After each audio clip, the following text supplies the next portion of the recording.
Hi Sujata, we are back after a fantastic week. We got a lot of calls and positive feedback on getting onto video. Of course, we had our uh, little bits of corrections needed in the way we approach this new medium that we are trying. But I think we are just getting better week after week. We are having fun. I'm sure the listeners and the viewers now, as it makes us so happy to call them, will also have fun. This week has been quite a hectic week, besides a lot of news from all over the world.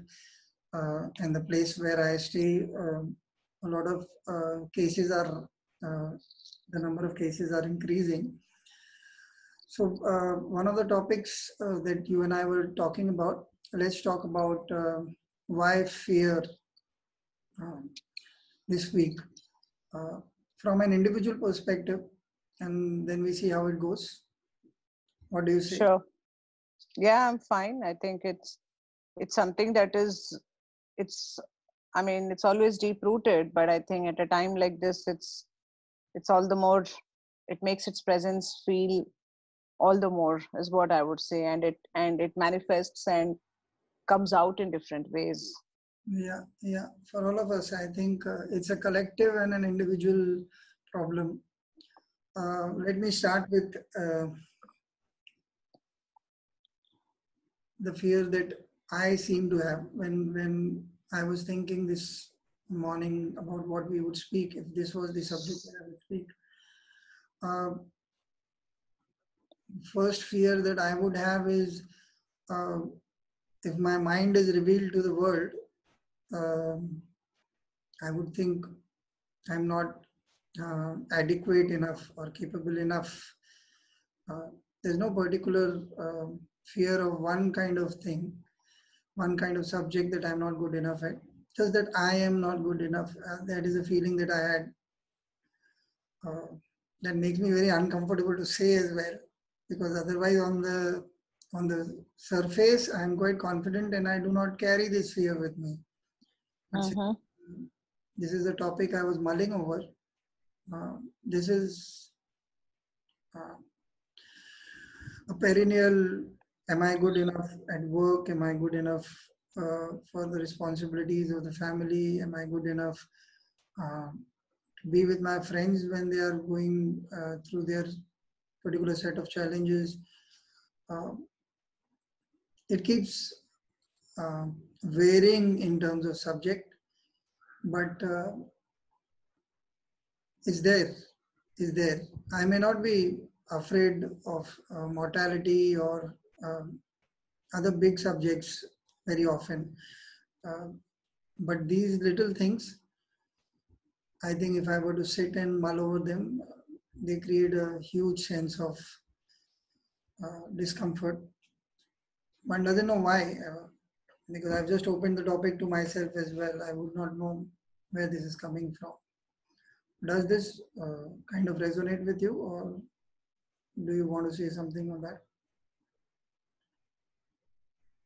It does. I mean, interestingly, like yourself, I also don't think about mortality and the larger issues that probably resonate with most people. I would say, especially in a time like this, it's the little things, everyday bits, whether it's work or relationships or how you're going to just pull or manage every day that's there. Uh, like I, I don't know if this is you can term this as fear, but here in the UK where I live, uh, today we have started, rather the government has started opening up shops, okay, non-essentials that were closed. And again, I feel personally what one would classify as non-essentials and essentials is again very relative, right? So right. So this morning, usually, I mean, my office is very close home. It's like less than 2 miles. Uh, for people like you and me who have always measured distances in time, that's a very Bombaya thing, right? So it's say about a 10-minute drive, okay, just to give some perspective. And when I woke up this morning, I could see, traffic, unusually long line, and I was wondering who is going to work on a Monday morning when everything is shut. And I realized, oh no, today the town centers are going to open, some of the non-essential shops are going to open, and people are going to go mental, right? My immediate fear at that point was, will I find parking? Will I get stuck in traffic? Will I be late? It was it was a fear of a different kind. I also wanted to go to the office on time, start the Monday in a nice way, etc. But I knew that none of this is going to be under my control. And to top it all, we have some roadworks going on wherein two lanes have been combined into one. So that really set off a kind of a fear for me, and it kind of I was like I started to think backwards, right? Okay, if I take my car and go, what will happen vis-a-vis me walking? So so what I'm trying to tell you is, if one is able to acknowledge and accept fear, whatever it may be, it might be something like what I just narrated, uh, to something else that people may be going through, and you probably tell yourself, okay, there is a way around it.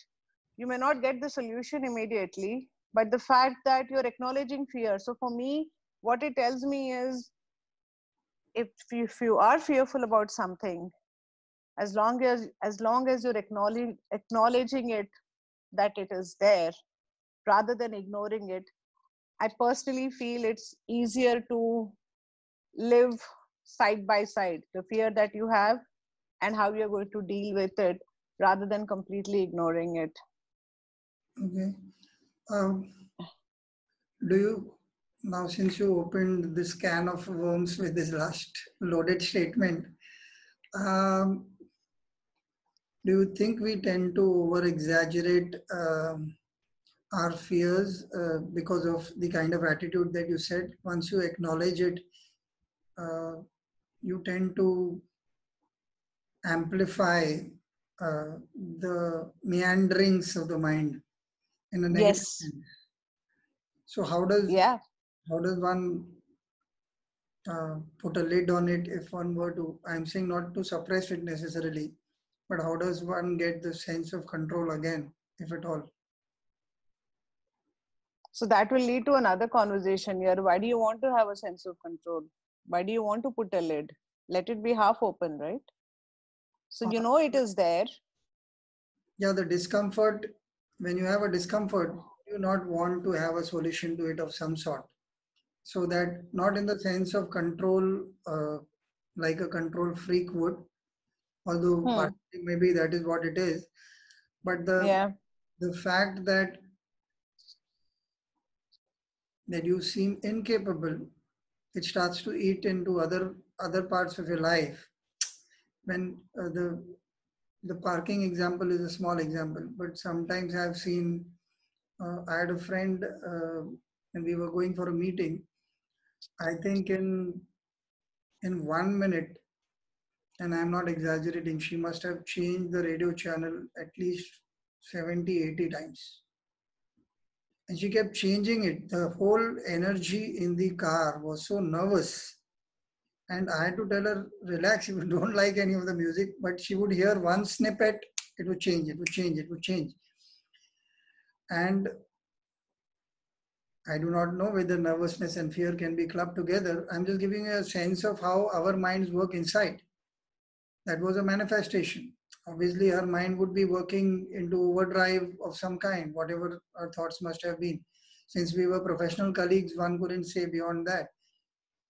Uh, Even in the case of fear, sometimes when your mind starts to pick up the subject and blow it up, at that time we do not have a handle on it.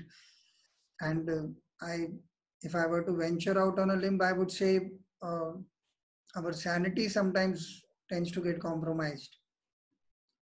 Would it? Yeah. Yeah, so in that sense, isn't a little bit of, when I mean control, maybe balance it out. What what is it that one can say to oneself, or what is it? Acknowledging it is one bit, but once you acknowledge Mm. it, it sometimes becomes the main show in the cinema of your mind. Then it becomes, the fear starts to drive all our thoughts, our actions, our words. How does one then look at oneself? How does one get any kind of objectivity? Because now the fear is taken over and we are operating from the mind, obviously.